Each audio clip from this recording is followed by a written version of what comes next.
Welcome to the Elk Talk Podcast with Randy Newberg and Corey Jacobson. Presented by the Rocky Mountain Elk Foundation.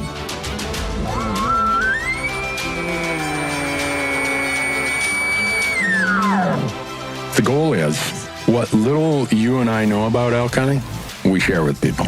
I've got an elk building that's like 120 yards away. What do I do? First off, the thought would never cross my mind when an elk's being 120 yards away to call anybody on a cell phone. All elk? All the time? Only elk? Only elk. Well, it's us having conversations, so we usually go down some rabbit holes, but If you hunt with Corey Jacobson, you will find the landscape is full of rabbit holes. We're just going to make this up as we go. and you look at it like, oh, that's a target-rich environment. But if you're trying to single one out, a solo target there is much easier to go into than a big group. We record everything, so there's no BSing, no lying, no faking it with us. Did we hit the record I thought I forgot to hit the record button.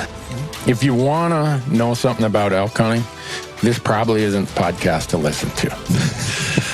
Should we give them a list of all the other podcasts where they might learn something?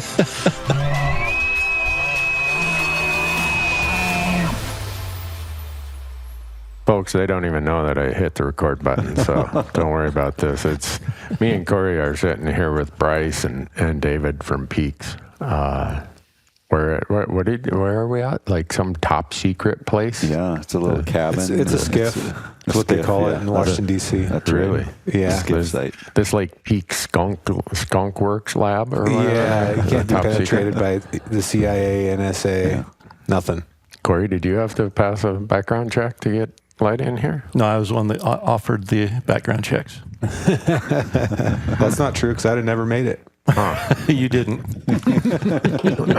Well, we have to explain to the audience that this podcast was previously recorded in November. But David decided he was going to connect with a Campbell's soup can and a string. Like we all tried when we were kids, and it didn't quite work out. And so the editor's like, Randy, I thought David was a musician and knew all about this audio and acoustic stuff. So, In fairness, I did make a mistake, and I take accountability for it. But it was through my Mac. The Mac has good audio. I've done that. I've recorded other podcasts through that. really? Yeah.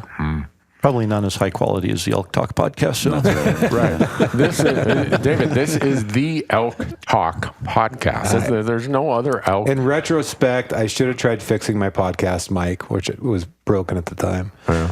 And I didn't. So Yeah. here we are. And it was the most amazing podcast episode that will never be heard. Yeah. I mean, it was Easily. complete. Welcome to the Elk Talk Podcast with Randy Newberg and Corey Jacobson. Presented by the Rocky Mountain Elk Foundation.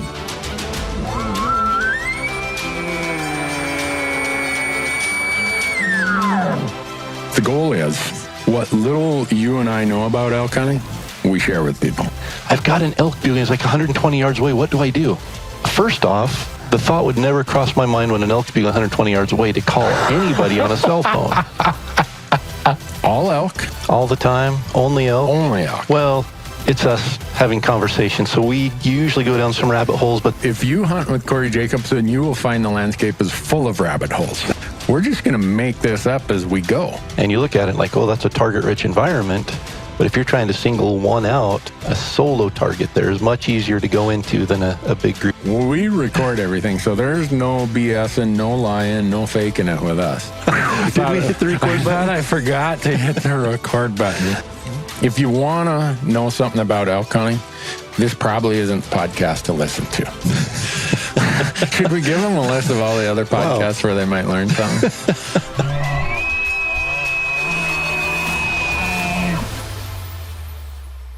Folks, they don't even know that I hit the record button, so don't worry about this. It's me and Corey are sitting here with Bryce and David from Peaks. Where are we at? Like some top secret place? Yeah, it's a little cabin. It's a skiff.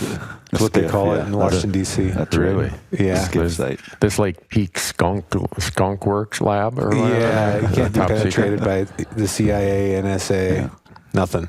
Corey, did you have to pass a background check to get let in here? No, I was the one that offered the background checks. That's not true because I'd have never made it. You didn't. Well, we have to explain to the audience that this podcast was previously recorded in November. But David decided he was going to connect with a Campbell's soup can and a string, like we all tried when we were kids, and it didn't quite work out. And so the editor's like, Randy, I thought David was a musician and knew all about this audio and acoustic stuff. So, In fairness, I did make a mistake, and I take accountability for it. But it was through my Mac. The Mac has good audio. I've done that. I've recorded other podcasts through that. really? Yeah. Probably not as high quality as the Elk Talk podcast. So. Right. This is, David, this is the Elk Talk podcast. There's no other elk. In retrospect, I should have tried fixing my podcast mic, which was broken at the time. Yeah. And I didn't. So here we are. And it was the most amazing podcast episode that will never be heard. Yeah. I mean, it was Easily. complete gold. Mind-blowing. Yeah. Mind-blowing. I actually said more than like 2 sentences. So. Yeah, Bryce laid out the business plan of how you become a millionaire in the hunting industry. Yeah. Oh, yeah. Really? And it's unfortunate. Yeah. I would like to listen to that. Yeah, we were all taking notes. And Bryce says, well, for the audience, I'll tell them how to become a millionaire, not a multimillionaire. Yeah. You kept those I notes to still reserve yourself. those. Yeah. Yeah. Yeah. I think he'd be full of BS if he was saying that. But anyhow, Even $1 million would be full of Yeah, BS. exactly. I don't know. I'm listening to that. If you read the forums, everybody's a millionaire in the hunting industry. Oh, yeah. well, that's what I heard. Yeah. My wife was always asking me, hey, I keep hearing about this. Where you got all that money stashed? I know, honey. And my wife just keeps telling me to go hunt elk in Bozeman because everybody shoots 400-inch bulls Yeah, there. they do. That's true. You didn't know that? She's like, why don't you just go to Bozeman and hunt once and get it over with? And they don't need camo. So, Well, Yeah. that's a given. Yeah. I mean, you'll get there. You'll get there. Don't Maybe. worry. I doubt it. So we are here. We're Bozeman royalty. Yeah, we're in the outskirts of Bozeman, Montana somewhere. They kind of blindfolded us on the way in here, made us sign all kinds of Affidavits. non-talk agreements, threatened to deport us back to our countries of origin and everything else. But, so we're here to talk about elk hunting. Corey's already got to get the chisel in about the Bozeman 400-inch bull elk runner. And I have a Montana elk tag this year, so my expectations are going to be dialed accordingly. So Corey has a Montana elk tag. David, did you draw? You're did. an Oregon resident. I did. Bryce and I, we get to buy ours over the counter. I so drew it with 1 point, mind you. Wow. 1 point, but you must have bought another point. I think you I might you have. You did the Corey thing. You bought the second point, and it jumped you up to 2. Is that the way Yeah. it works? Yeah, I Okay. thought that only applied to bonus points for the limited entry draws, but it must apply to preference points. Whatever I clicked, I got it. I didn't. I was 100% sure I wasn't going to get it Yeah. because it was. Well, we all know the stats, but Well, you put in with your dad, though. I did. But he have- also had 1 point. Oh, he did? Yeah. Oh. Hmm. Well, I guess I'll take it. all the Don't four- take it back from me, Montana. Well, behave yourself while you're here. I want it. Bryce knows people at the governor's office, you know. He could straighten that out. But so what's the plan? Corey, when he told me he drew, I told him I'd come and shoot grouse and cook. But that You're guys going to let are- him shoot grouse while there's elk bugling and stuff? That's all he does. Yeah. The three of you are like archery hunters, serious archery hunters. I'm more like, it's fun walking around here in the good weather. But I'm highly With distracted. my quiver so- full of grouse arrows. Yeah. So Judos. you guys got big plans? Or you haven't had time to make up a big plan yet? I have all kinds of things in my head that would be fun, but Do we pull the curtain back on we haven't this had now? any finalized plans. Pull the curtain back. Bryce told me to come prepared to talk about a plan, so That's right. we haven't Really? even planned yet. I didn't know Tonight that there at was a dinner. plan. Oh, tonight at dinner you'll talk about the plan? Yeah. Okay. Are you staying? No. Oh. Well, I mean, I think the plan is Corey's going to come out and we're going to go into some special country maybe in the latter part of September. And we're going to watch you shoot a bull. That works for me. No less than 380, hopefully. Well, I mean, like I said, I'm going to be dialing in my expectations, knowing that I'll be hunting in Montana and that the likelihood of a 400-inch bull is pretty high. So For anybody that halfway decent. For Yeah, sure. but I'll probably wear camouflage of some kind. So You're screwed. I mean, it'll probably only be a 350 bull. Right. But Yeah. Well, Corey always likes to make fun of the fact that if you walk the streets of Bozeman and talk elk hunting, you don't, by the time you get from the east end of Main Street to the west end, at least one person has seen a 400-inch bull. that day, That day. That day. Yeah, for sure. from town. He's maybe exaggerating a little bit, but I will agree that I've never, of all the places I go elk hunting and doing shows, there's no place where I hear more talk about 400-inch bulls than right here where I live in Montana. Yep. And the amount of, 330s and 340s are crawling like ants all over around town. Yeah.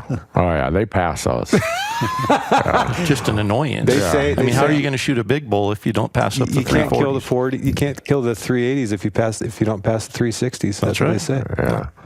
Yeah, I just in full disclosure, anyone who tells me they pass 330-inch bulls, I just walk away laughing. I don't even honor their time. It's like, do you expect me to believe anything else you say? Yeah. Those people have never seen a 330-inch bull when they say that they pass I do them know up. a couple people that actually legitimately do that, but for the most of society, that's really stupid. Yeah.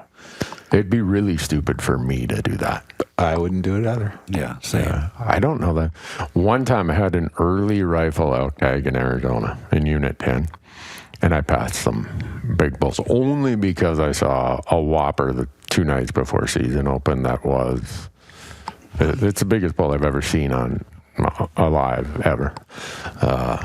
And so Think about all the elk you've seen, though, in all the different states. How many 400-inch bulls have you seen? that might have been 400-inch, but it'd be the only one.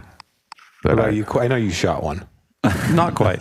No, I'm still I waiting. thought it did score 400. No, it was 390. Oh, that's not that big. No, it had it had really short first. So had it not been towards the end of the season, I probably wouldn't have shot it. But, How many 400-inch bulls have you seen in the woods? I've seen a few. In fact, one on that hunt that we were chasing that they ended up shooting it in rifle season, and it was 417. How many 400-inch bulls have you seen in not a special unit in Arizona?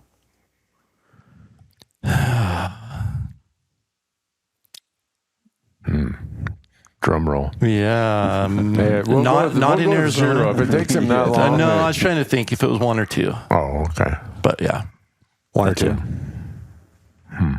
I think I am at 0. Yeah. I'm pretty sure I had about a 380 on the hunt I did with you in Montana. Coming to He's pointing at me. that one night I was on that water. That was the biggest bull I've ever seen on the hoof. Other than that, I haven't. Bryce? No. No. It didn't take you But long. realistically, now Well, maybe that 380, 390-ish class, but nothing that I think would ever have hit 400. realistically, if you use the way other people measure, I've seen several. Oh, I've got 3 or 4. I got 3 or 4 of them on my wall the way most people measure them. You know, I have had people walk in and point at the 330 or 340 inch bull and say, oh, man, that's like 370, 380, right? And I think that's a common Oh yeah. Yeah, thing. for sure. Unless you post it online and it's 340 and they say that isn't even 280. That's 260. Yeah, right. Yeah, well, that's because so many people take photographs with these big fisheye lenses that it's like we have a rule with our crew that anyone who takes a photo with a fisheye lens is fired. Wow. Really? Yeah, none of this wide angle kind of BS. Wow. So Don't go to work for Randy. Yeah, no kidding. Jeez, I better put away my 0.5 lens on my iPhone. you better. We know right away. We'll look at the attributes of that photo and I'll be like, David's trying to. You can make a 250 look real big. Yeah, you can. You know, and I've gotten to the point where I always look at the backside antler at the picture because that tells. If it looks like a 400-inch bull on the front side and then it's just a little 5-point on the backside, it's like, all right, they're really close with the lens when they took the picture. So that's I guess Corey's comfort level here in hanging out in Bozeman as he's on the lookout for the next 400-inch bull. You should be able to see him right from town. And he talks talks 400-inch elk talk all the time while he's here. Yep. You got a special call for a 400-inch bull? Oh, you can't call in big bulls. Oh, really? Yeah. Same guys that see 400-inch bulls and don't wear camouflage also say that you can't call in big bulls. So Really? I'm just going to leave the calls at home and the camouflage at home, and You just walk up on them? just, I guess, you hunt them like a mule deer, right? Hey. Wow. Well, I don't know what any of Shots this had to fired. do with elk talking. But we just had to let Corey, since David used to live in Bozeman. Bryce and I still live here. We had to Yeah, let and I Corey used to get his digs exhausted of in. hearing the stories. Yeah, it is kind of funny. It used to bother me because I'm like, I'm in the wrong spots. Because I'm seeing some 280s, some 300s, every once in a while a 330 type thing. And mind you, there are big bulls that get killed every year in Montana. It's just not everybody down at the bars on Main Street are the ones that lay their eyes on those things. It's like 2, 3 a year. But it is, there's this funny thing about men specifically in any industry, where they just feel the need. It's just fish start this big, they get this big, and then they get this big, and then they get this big, and then they caught them on a dry fly, and then they caught them spay casting as opposed to regular casting. And then men, we just have this tendency to have to really blow our egos up and like exaggerate things as opposed to just tell the truth. Yeah. And then we pretend in our minds that it is the truth. So like you fool yourself even. No, I'm sure of it. I saw it was 375, right? He's, Dang. did you? Wow. That's Well, I don't know. Maybe for me, with age and senility, that feeling like I got to brag about it bigger and bigger and further shot or whatever. I'm losing my cognitive function so bad that I don't know that I could remember what my lie was yesterday. be hard to string them together. Yeah, you get older, you're like, well, what lie did I tell yesterday? I went out for a drive yesterday and saw a 280-inch bull top that. Yeah. I mean, 300. But anyhow, what do we want to talk about? You guys told me to turn the mic on, so I did. You guys were all in a hopped up hurry to be talking. You told me I don't remember that. We were supposed to go eat lunch, and David's like, no, we got to do a podcast. So We got to do a podcast. yeah. We were trying to sit here and remember what we even talked about in that last podcast. It was incredible. Where Dave screwed it up. I screwed the audio up, but the knowledge bombs I dropped on that, Corey'd be like, whoa. Yeah, that's the hard part is I wasn't here. So they did a podcast without me. And I guess that's just what happens when you do a podcast without me. You would have been like, wow, I didn't know that. Well, here was the problem. David was sitting in this Cyber Beast truck doing the podcast from a Cyber truck, and that is why I think No, that's not where I was. Come on, Randy. I wish I had been in You the guys Cyber get a truck. lot of grief over that Cyber truck. We got some grief. Yeah. You got some people out there that I won't say the words that we've been called. You get two camps, right? You either got the camp that loves it and thinks it's awesome and innovation and supports it, and then you got the guys that are like, I wouldn't be caught dead in that. No, you got three camps. Okay, three. You got one camp, the first camp, people who like it and love it. Then you have the lefties that hate Elon Musk. And then you got the righties that are super redneck, anti-electric, everything. So, and then maybe there's a fourth camp of just, I don't know where these crazy people come from. Yeah. Do you think it's so far out there that people are missing your message about trying to talking about technology and disruption in any industry? I think it literally came out at the most awkward moment in all of history. Yeah, I think it's what happened. Like literally, it's like Doge launches, Elon goes full mega, and yeah. So yes, I think people are missing the point. Well, and mind you, there's just a few that are missing the point, and maybe that we knew it would be controversial. That's one of the reasons we did it, because innovation is controversial. Innovation is always met with resistance. True innovation is always met with resistance. Otherwise, it doesn't meet the definition of innovation. Yeah. Because innovation should shake things up and make people think differently. I can't imagine the Model T the horse guys were super friendly to the Model T. Yeah. And then somebody decided you'd fly. Yeah. Heck with that Model T and railroads, horse stuff. I'm going to fly there. Yeah. And so we knew, but the whole point of it was it is a symbol of innovation. It's so far out there. Sure. And Elon himself is such a symbol of innovation. No matter what you think about his politics, the guy has been one of the most innovative guys in history. There's just, in my opinion, no arguing that. So in our view, we want to be an innovative company. We're not saying the Cyber Beast is the best truck that's ever been made. We've never said that, never would say that. Or that it's a hunting vehicle. No. Yeah. We did it just to kind of shake things up a little bit and show that innovation shake things up. And we want to celebrate innovation. We want to celebrate people that are willing to break the rules and then get reeled back into the realm of reality. Like, it's never the people that are following the rules that make cool stuff. Yeah. It's very rarely the case. So that was the whole point of it. And honestly, it's been fun. And to be totally honest with you, when you drive that thing, it's really fun to drive. I know it's ugly. Yeah, It's really state of the art to drive. It makes your truck seem stupid. Oh, I mean, I had to get a new truck this year because my other truck could not pull our trailer for peak. So I invested in a pretty decent, 3/4 ton truck that I put a little extra bells and whistles on. And it's great. I love that truck. But after you drive that Cyber Beast for an extended period of time and you get back into your regular pickup truck, you're kind of like, wow, I'm going back in time a little bit. Like, even though it's a brand new truck, like you just, the features of that Cyber Beast and the technology in it and the way it just operates is a whole different level of innovation than what we've ever seen in a vehicle before. So some people might be wondering why we interjected the topic of a Cybertruck into this discussion. You're the one that said it. Yeah, I know. We are all wondering why you interjected it, Randy. Because we're here with Peaks and anymore. We are giving one away. Yeah, Peaks is. We are giving one away. People are like, what's every crazy guys thinking of giving away a Cyber Beast? We're giving away a Cyber Beast that's full of other innovative products. Right. The Cyber Beast is the vehicle that we're using to celebrate innovation.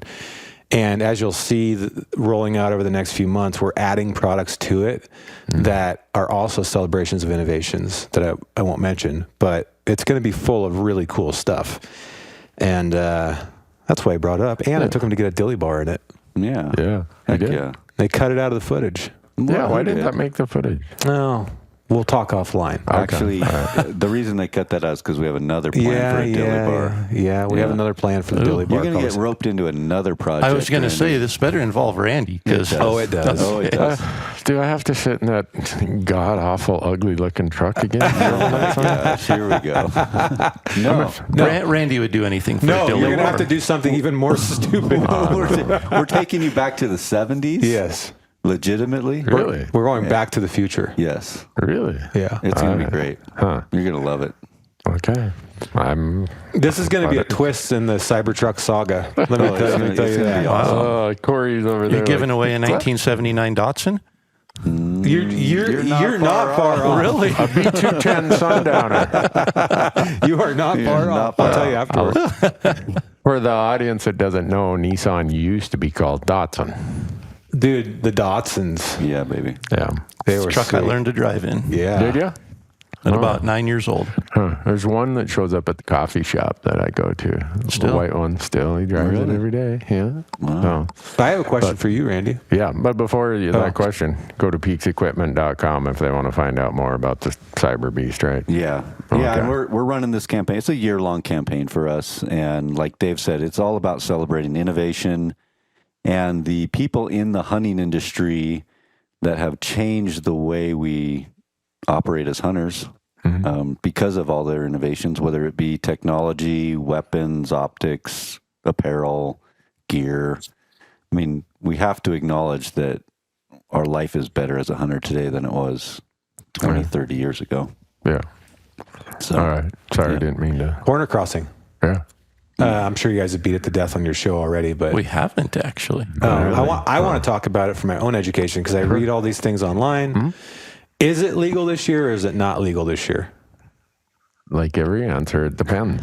It depends. Let's walk through it. Well, depends on which attorney you talk to. Okay. So I have attorneys on retainer, and I'm asking them, tell me how precise this decision is. So the Wyoming hunters from Missouri, 4 guys show up in Wyoming. They go corner crossing, take a ladder, climb over the monument marker that monuments and marks The corner. the corner. So they knew exactly where they were. They climb this ladder over that corner so they don't touch any of the private land. None, 0. So right there, you have a pretty precise set of facts, right? You have a monument marker. You didn't touch their property. You didn't climb over a fence. You didn't do anything.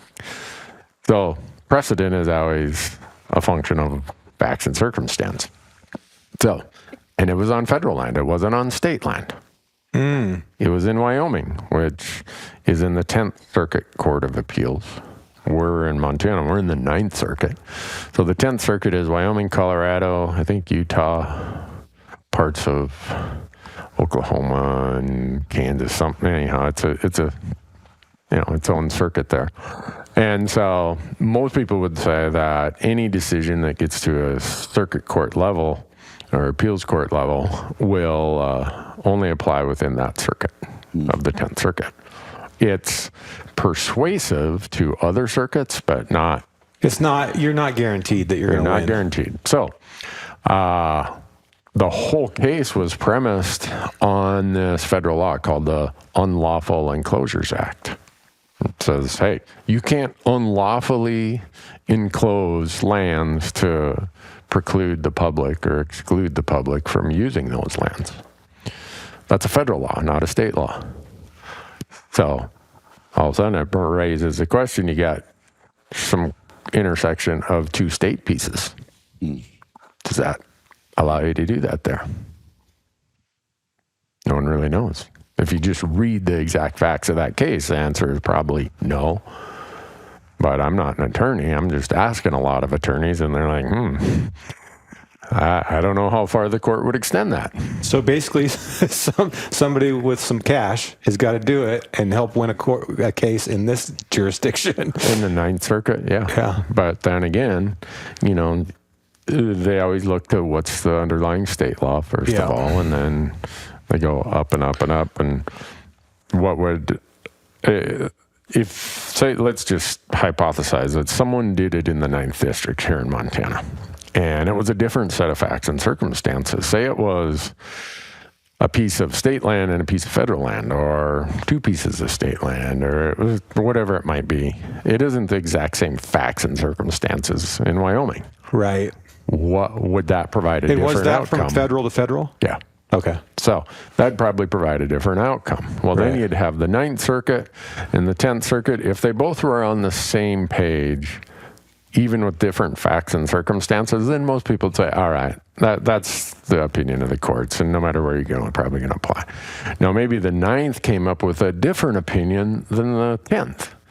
Then usually someone petitions the Supreme Court to hear the case to say, hey, we got 2 conflicting opinions on very similar issues. And then the Supreme Court would decide. But back to your question, if I'm someone in the 10th Circuit, I feel way more comfortable corner crossing than I ever have. And I surely feel comfortable if it's a piece of federal to a piece of federal and I can find a monument marker and I step right over it and don't touch a piece of private land. That's the exact facts and circumstances. I know, good luck, Mr. County Attorney or prosecutor, if you want to come and do that. So what he's saying is we can launch our Peaks corner crossing ladder. That would be a hilarious April Fool's Innovation. There we go, April Fool's. That's our new April Fool's. That would be a good one. I fully sign off on that. Yeah. So I don't know. There's a lot of questions out there that people are weighing in on. And can we get a corner crossing ramp for the Cybertruck? There you go. So But yeah, it's a big issue. And I think a lot of people are going to be like, if you're like me, who just takes away the high level from all the headlines you're seeing. Like, I actually thought walking into this question that I asked you that you probably could get away with it. Yeah. And I think a lot of people are going to have that assumption, and they're probably going to get in trouble. Well, I don't know if they'll get in trouble or not. I guess it's just, be cautious and know your facts and your circumstances. And, I'm sure there's going to be a lot more corner crossing than there used to be. Now, my worry is someone in Montana is going to say, good enough, and they miss the corner by 20 yards. And then they end up in court, and it's a bad case. I mean, the guys from Missouri established the best possible case hunters could have, or the public could have ever had. Yeah, it was well formulated. They did it to perfection, pretty much. They ended up with an attorney, Ryan, who is just really passionate about this and understood it. Wyoming has great state law in this because a lot of their county attorneys had declined to prosecute corner crossing even before that. And so there were a whole bunch of things where this was the perfect case. Now, what my worry would be, after all the work, all the risk, all the folks who did so much to get this done, and it's incredible the work that some of those people put into that. All of a sudden we get somebody in Montana or some other state that's kind of lazy about it and says, close enough. And they get busted. And they got the money and they want to fight it all the way up. And now they lose every time because they didn't find a monument corner. They did step onto some private. It wasn't necessarily federal to federal or whatever the facts and circumstances that could be to weaken that case. And then you end up with an adverse ruling. That's not good. So, I don't know. I think some of this. It's amazing to think how much that would change things if it was legal. Yeah, I think it would. And if you read that case in Wyoming, it talks about within the federal checkerboard. So the federal checkerboard is in the late 1800s, all the railroad land grants. It's if you put the railroad from, Chicago out to wherever, San Francisco, we'll give you every other section of land. So that's why it looks like a checkerboard. Is the railroad company got every other section for, I think, 10 miles or 20 miles. It's either 20 miles each way or a total band of 20 miles, 10 south and 10 north. And if you look at northern Nevada along I-80, same thing. Well, if you think about how precise that case was in saying within the federal checkerboard, what if you're outside the federal checkerboard? Like just two pieces of federal land, which that's the most common thing here in Montana for corner crossing is in the Homestead Act. Everybody came out here. It was wet for a few years, and then normal weather patterns came, and so many of them they couldn't fulfill their obligation under the Homestead Act. So it went back to the federal government. So we have a lot of corners that touch that are just a pair of 160s, not a full square mile by square mile, which is a full section. And some of those don't even have a monument marker because they're not surveyed corner a full corner. Yeah. And so there's a lot of opportunity in some states for it to get way away from the fact pattern that it was in Wyoming. And I'm an accountant, man. Well, you understand it. Excuse me. You understand it way better than most people. Yeah, but I'm also, as accountants, we're pretty cautious by nature. So Corey's over there laughing like, yeah, Randy won't. If somebody's going to jail, it's not the accountant. What do you think about that, Corey? Will you use that? If we made a Peaks pogo stick, you can pogo stick over the corner. Man, I don't know. Maybe if it had training wheels, just to make sure it stayed on alignment. So I don't know. It'll be interesting to see. I give all the credit in the world to those 4 Missouri hunters and the groups and people who put all the effort in helping their case go. Because I looked into doing it. I remember, in fact, I have an opinion from a law firm, 2013. I looked into doing it because, David, the place you and I flew into, I knew that was up for a land exchange. And that's why I flew into that, because it was to be not given away, but in effect through a land exchange would have not been public, and we wouldn't have got much for it. So I looked into corner crossing. I went and hired a law firm, got an opinion, and they're like, Randy, under Montana law, we think that would be civil trespass. And do you really want to go there?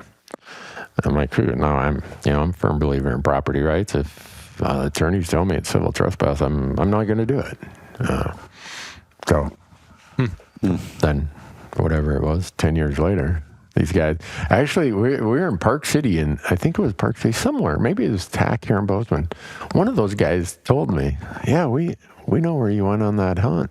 And because I'd hunted this same area in Wyoming, and we got to talking about it. And they're like, yeah, where that chain is, we just crossed that corner. I'm like, I know exactly where it is. Marcus and I walked right up to it, and there were all these big signs, do not trespass. So I'm going back to this legal opinion I had in Montana that, you'd probably get in trouble for this. I just turn around and laugh. Well, he's telling me, no, we did it, and we're going to do it again this year. Wow. Like, cool. All right, next question. Yeah. Don't you have any for Corey? Yes. For these, I can't look at him because it hurts my neck. Oh. Corey's over sitting here in a Most people say I can't look at him because it hurts my eyes. Corey's like it hurts my neck. Chair. The rest of us are sitting on a wood bench. Hard benches. What's this is for both of you to riff on, but what's the future of over-the-counter elk tags in the West, knowing that, Oregon is one of the last, right? Because Colorado's changing. For residents, Colorado is still. No, I'm talking non-resident over-the-counter tags. Gotcha. Okay. Yeah. What do you guys think the future of that is? Well, 5 years ago, you could get over-the-counter tags in multiple states as a non-resident. Mm-hmm. Now you can get it in the west half of Oregon, for archery anyway. Uh-huh. For rifle, Colorado's got a couple seasons. Yeah. But outside that, Utah still has over-the-counter opportunities. Yeah, if you want to call it an opportunity. Yeah, and so, but there's a quota on that. Yeah. It's not, so they're basically gone already.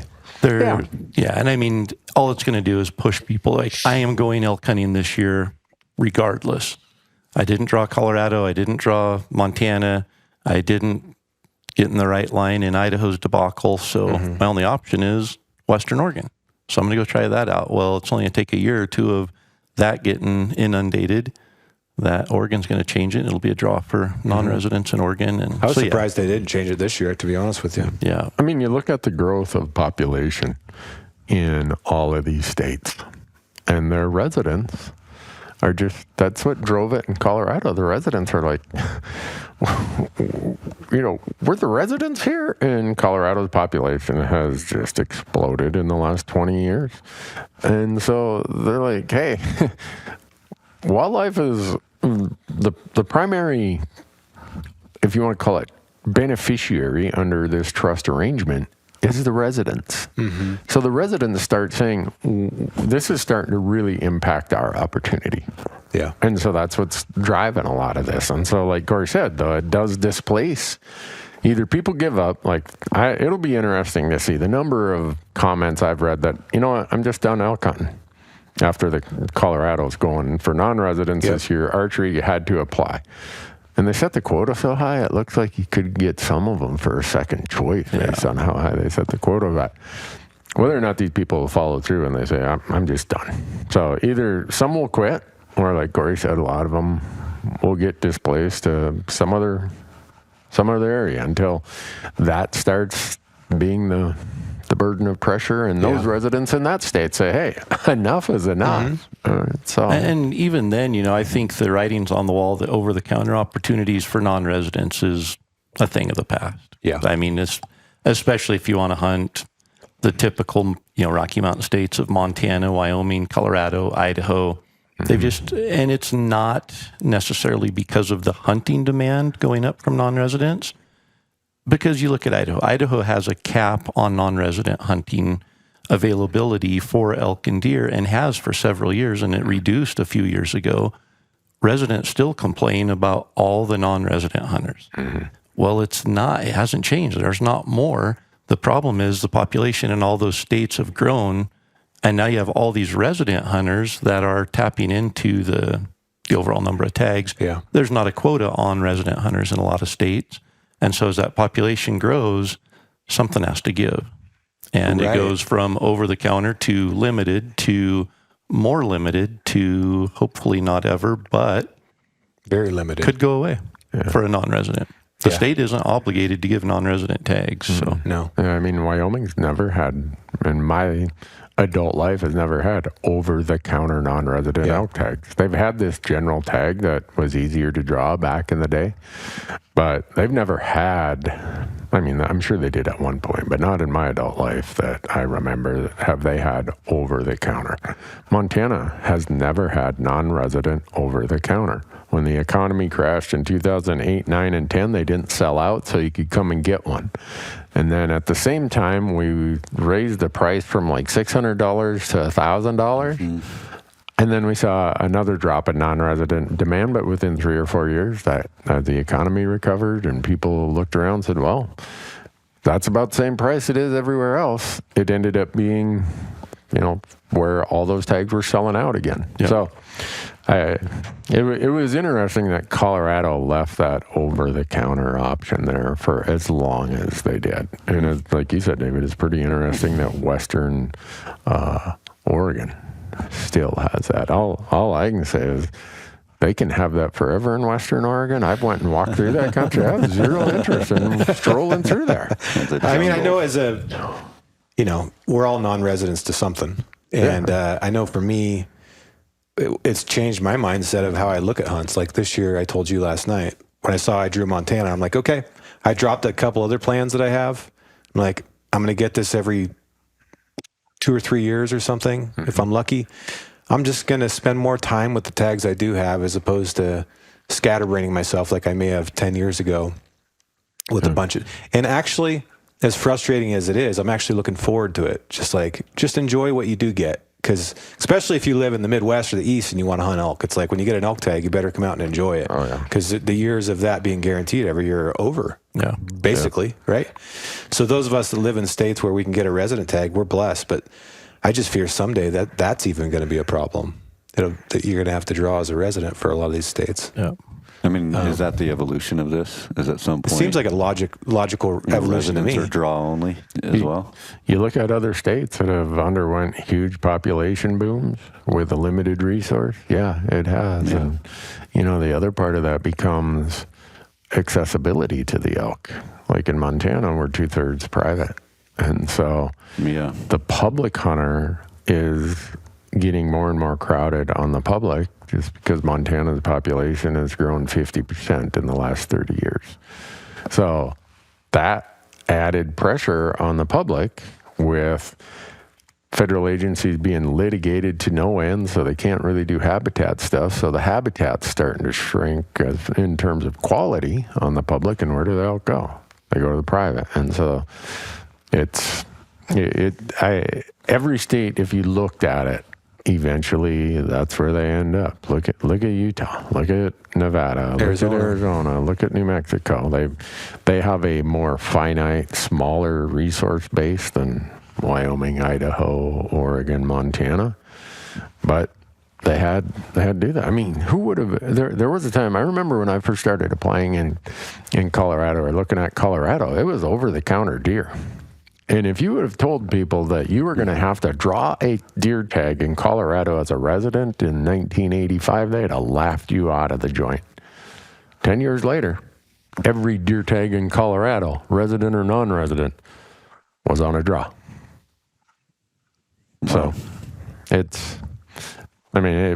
talking about it in the context of elk, but you can look at it in other species, and it just is the way it is. And Corey and I, we always talk about putting more critters on the landscape. And other than elk, elk's the only species in the last 40 years whose numbers are higher than they were. We went from 550,000 elk in North America to right now we're at 1.2 million. Wow. But you look at mule deer, they're a fraction of what they were in the 80s or 90s. Yeah, they're in the tank. Pronghorn, fraction of what they were in the 90s, or at least in a lot of states only half of what they were. So if you say in Nevada, you go from 220,000 mule deer, it was 240,000 to 80,000, which now it's down at 70. That's a 2/3 drop. Well, guess what happens? 2/3 of the tags go away, maybe even a little more than that. And so we can focus on all the other things, the predators or the non-residents or the this or the that.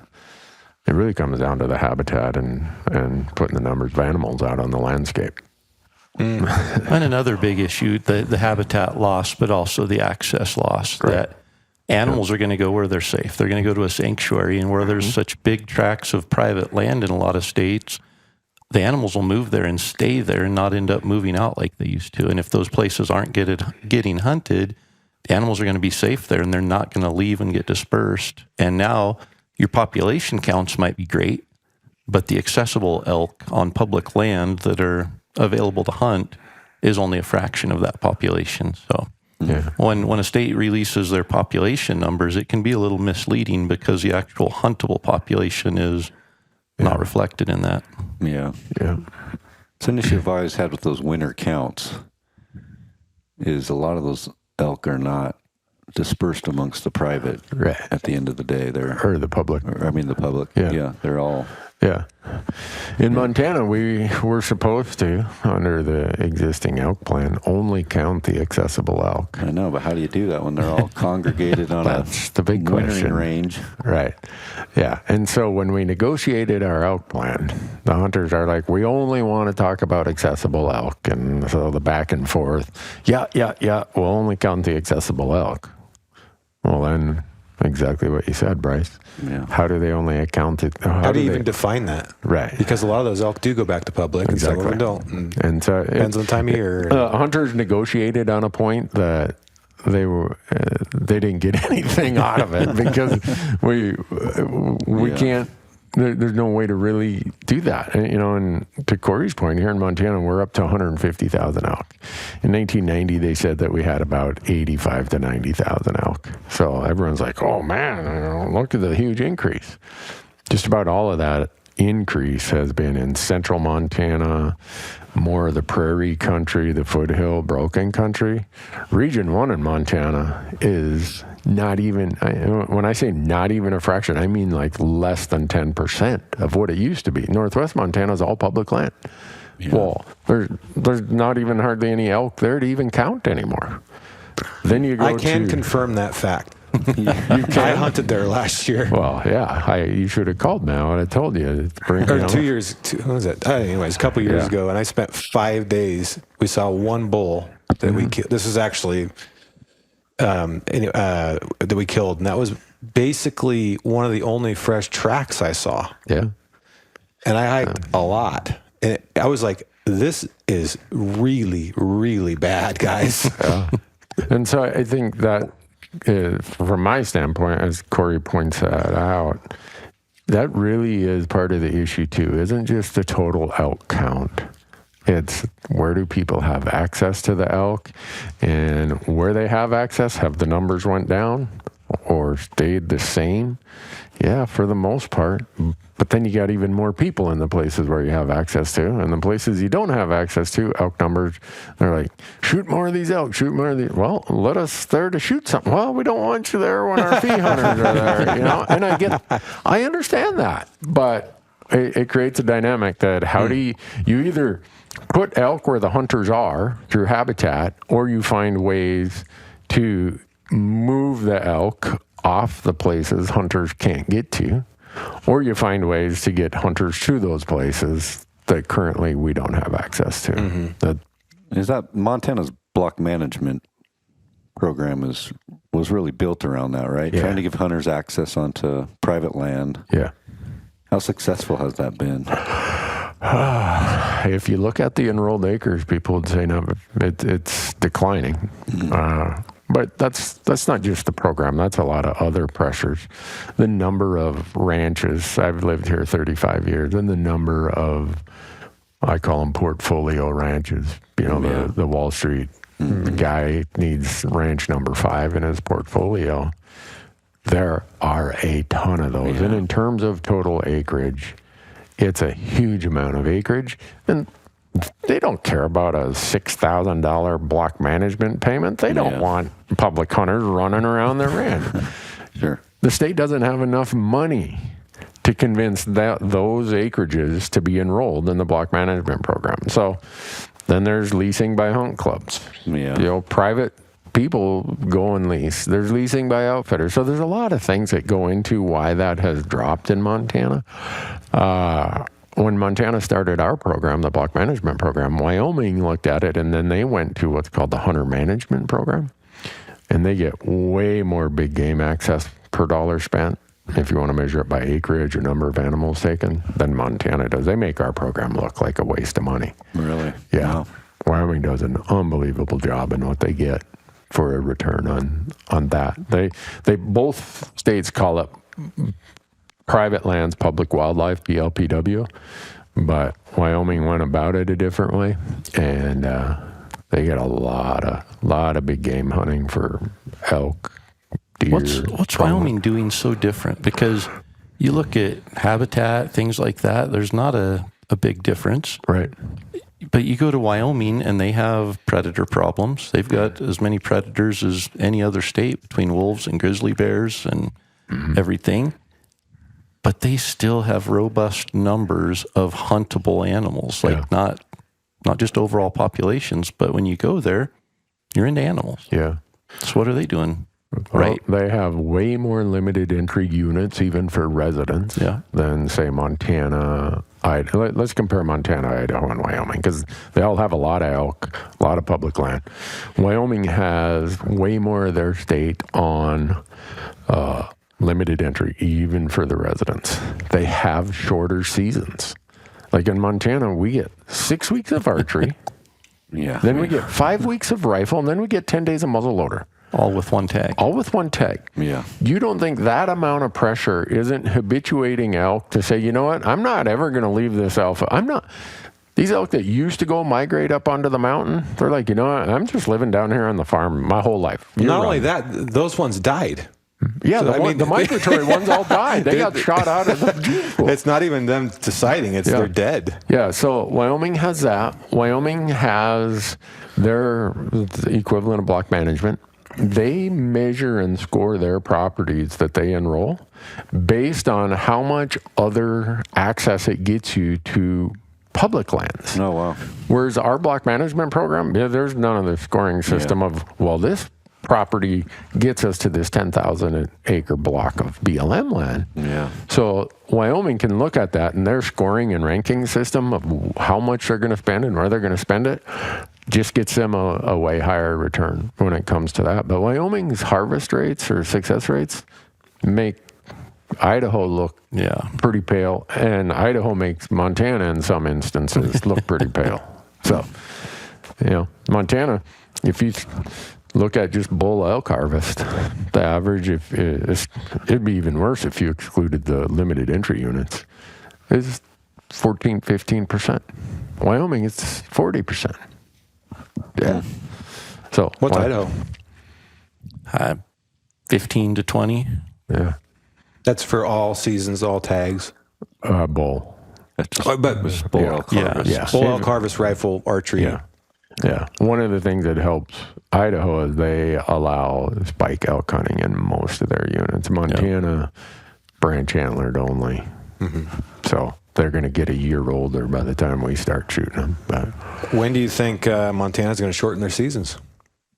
Well, I'll be dead before that happens, I'm sure. I mean, if you bring it up, you're dead. You need a security detail. Yeah, I like my 6 weeks of archery. Of course we do. That'd be like raising the price of the tag by $10. Oh, yeah. You'd have a mutiny on your hands. Yeah, did you see what the legislature did last week? Right now, I think U.S. non-residents pay a $15 base license fee. It's going to $100. Wow. I'm not sure what final version passed, $80 or $100, but it's just continually hit the non-resident, hit the non-resident, hit the non-resident. Don't shorten seasons, don't change anything, and then complain that the non-residents have a lot of sway in our politics of I mean, I used to go, the legislature's wrapping up here hopefully in the next week, I think. Yeah. And I used to go up and say, we need a resident fee increase. Before the legislature would go, I'd be walking around to our local elected officials like, $12 for a deer tag. Come on. Right. $16 for an elk tag. Right. Give me a break. You're charging these guys $1,000. And they're like, Randy, did you see what happened to us last time we kicked that idea? You needed an escort out of the hearing room. And so Isn't that crazy? I don't really know the answer to that, David. I think so much about season settings and stuff is cultural that in Montana it's way more cultural than it is biological. For sure. And so we're probably some states with very strong cultures that are entrenched in those systems, and whether good or bad, some will say it's the best thing, some would say it's the worst thing. Wherever you're at on that, I think the reality is the longer a cultural expectation is there, the harder it is to. Well, they shortened the mule deer season, right? In the east? No. No, they didn't shorten it. Yeah, you can only hunt with a rifle out there. In a couple units, they shortened it. Yes. Yeah, but the majority, 95% of the state is still the same. But they did pull it off in a couple units. They did. I'm sure the can only hunt till the biologist 15th probably or is something. in the witness protection program. I think it is how it is. Like Corey was talking about, the non-residents get a lot of blame for things, and they do in Montana. We blame the non-residents for everything, and For everything. we've had the same non-resident cap for a long time. What did happen is our legislature lifted the 10% cap on cow elk tags, on deer bee tags, and so if one guy draws an elk tag, let's say the dude from Wisconsin draws an elk tag, rifle elk tag, but 4 of his buddies come out and they got cow elk tags. So you still have 5 elk hunters out there. The landscape seems 5 times more crowded than if it was just the one bull elk hunter. And so when the state lifted some of those those non-resident quotas or limits on the antlerless tags, we did see a huge increase in non-resident pressure. So there is some validity to that claim in Montana. Sure. So It's a great state, Randy. it is. I think we said it on that one episode, Corey, how no matter how much we might grumble and mumble about things, living in a state where you can get an elk tag every year, you got to count your blessings on that. Absolutely. I believe that. I get asked all the time, from people, what are your hunting plans this year? Where are you going? And I'm like, staying in Montana. I can hunt bear, elk, deer, antelope. I can hunt it all, and I don't have to leave. With a very long season. Yeah. I mean, we're just super blessed to be residents of this state. When I moved here in 2012, and there's this antelope tag I could just buy. I come from Oregon where you get it twice in your life if you're lucky. Yeah. And I'm like, I can just go to the store and buy that? They're like, yeah, but those are just prairie carp or whatever they call them. Prairie carp. I'm like, okay. And I'm like, this is like living in a gold mine, man. I'm just going to go. I get an antelope hunt every year. And then I'm like, wait, I can archery hunt elk for 6 weeks, then rifle hunt them for 5 weeks? Yeah. That's what, like, dude, that is, you're not living in a reality here. And I have to pay $16 for that tag? I was like, whatever it was. I'm like, this is heaven, man. I can't even, there's no way I can logically fill all the tags I got, I mean, heck, you can go get 5 doe tags. 5 doe tags or, I don't even know. You can get a bee tag. And by the time, I think it was like, 8 tags between wolves and cats and bears and elk. And it's like, whoa, this is amazing. Yeah. And, but yeah, you go to other states and Corey, you guys are undergoing a way higher population growth than Montana is in terms of numbers and percentage. You think that's what's driving some of these things? Because right now you guys are talking about a bunch of technology changes. No, I mean, it's just we've seen the writing on the wall for a long time. And the Fish and Game agencies said, listen, we don't want technology because if something has to go and we have technology, it's going to be season dates. It's going to be opportunity. Yeah. And as long as we can keep fighting for traditional equipment, we have a justification to be able to keep the seasons like they are. But once we lose that, and I mean, they were in opposition to having lighted nocks and mechanical broadheads because of that. Not for any other reason, but because of that. And here we are 4 years later, and now we're looking at, do we have to limit technology, or do we have to limit season lengths, or do we have to limit tag numbers? Something has to be limited here. And and they get the blame. You go on any Instagram post that the Idaho Fish and Game makes, there are 10 people lined up waiting for them to make a post to say, well, you guys introduced wolves and ruined elk hunting in Idaho, or you guys allow this, or you guys allow that, not understanding it's us that did it to ourselves. It's not the agency that's doing it. It's, us. And there's just In what way? Well, with that one, it was technology. And so as success rates go up, whether technology's to blame or not, something has to give. And so if technology isn't to blame, it's not going away. So season dates, have to get shorter, or the number of tags that are available have to be reduced. And so it's just, it's a very complex equation, and there's not an easy answer for it. But I think as hunters, we need to be on the same team of, we want to make things better. And it's not about getting my way. You can't have your cake and eat it too. And I think hunters are in that mindset that somebody made a post on the Idaho Fish and Game Instagram post, I think this morning or yesterday, that I was reading, and they said, it's our God-given right to hunt. And I'm like, well, you don't understand. Maybe that's passion and emotion coming out there, but no, it's not your right to hunt. It's a privilege. And this is something that we need to recognize and do our best to protect, because our kids aren't going to have the same experience. Our grandkids aren't going to have the same experience if we don't get things under control. That technology thing, I don't know if you were here, Bryce, in the early 90s. I'm so much older than you. You might have been playing high school basketball instead of going to fish and game meetings. I was. In 93. But I was still here.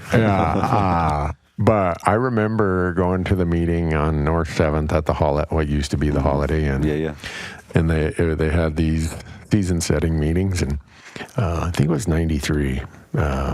Joel Peterson got up. He's a big game manager for Region 3, and he's like, this isn't a proposal, but we're just trying to get a feel from people. He couched it or phrased it almost like Corey did. He said, we are seeing this expansion of motorized travel, and he's talking about four-wheelers and ATVs, to such a degree that we're going to have to start limiting your seasons just like they are in Utah, and shorten them up and choose your weapon like they have in Colorado. And everyone's like, what? You could see like panic setting in on everyone's face when he said this. He said, we're kind of here for an informal poll. How many of you would be willing to accept temporary seasonal trail and road motorized restrictions, but we'll keep the seasons and the season lengths, no choose your weapon? Or you can continue just going anywhere you want with your ATV, but we're going to have to make you choose your weapon, and we're going to shorten your seasons. I think two old drunks in the back raised their hand and said, we want to drive wherever we want to go. And the other 198 people in the room are like, no, keep our seasons. And it was technology in the sense of transportation. And so that got Montana through a pretty long window of being able to sustain those seasons. But now, we got all these other technology things that in 1993, nobody could have seen the technology we have in our hands today, whether it's digital maps, whether it's, the optics we have, the bows, the rifles. It's just, and I think we're all going to be faced with what Idaho. We're going to have to make a decision on what's important. We've got to give up something. And that's, people just aren't willing to give up anything. They think this is the way it's always been. And Idaho's population was what it was 30 years ago. And so that's what I want today. And the reality is population's exploded. There's more demand on those resources. We have to give up something.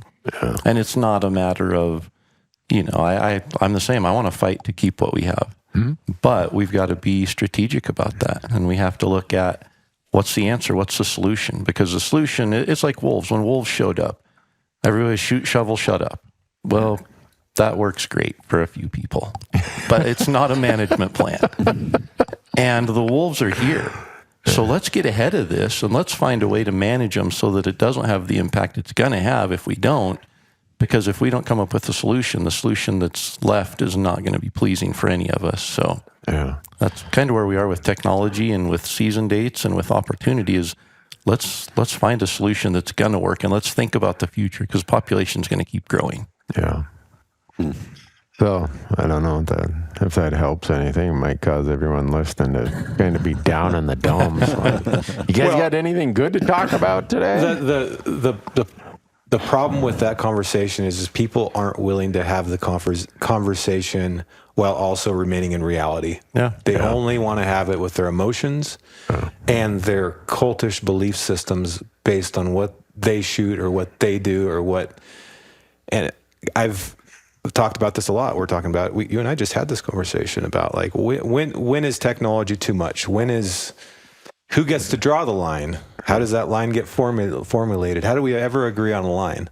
And it's real tough. You want to talk about getting lynched. Yeah. It's not the $10 raise in the fee or the other thing we were talking about. It's when these conversations. It really is. Yeah. You're going to tell me I can't shoot my 1,500-yard rifle in rifle season anymore? Yeah. Well, those lines end up getting drawn by agencies who say, look, we've got a herd of 1,000 elk. It's got 250 bulls in it.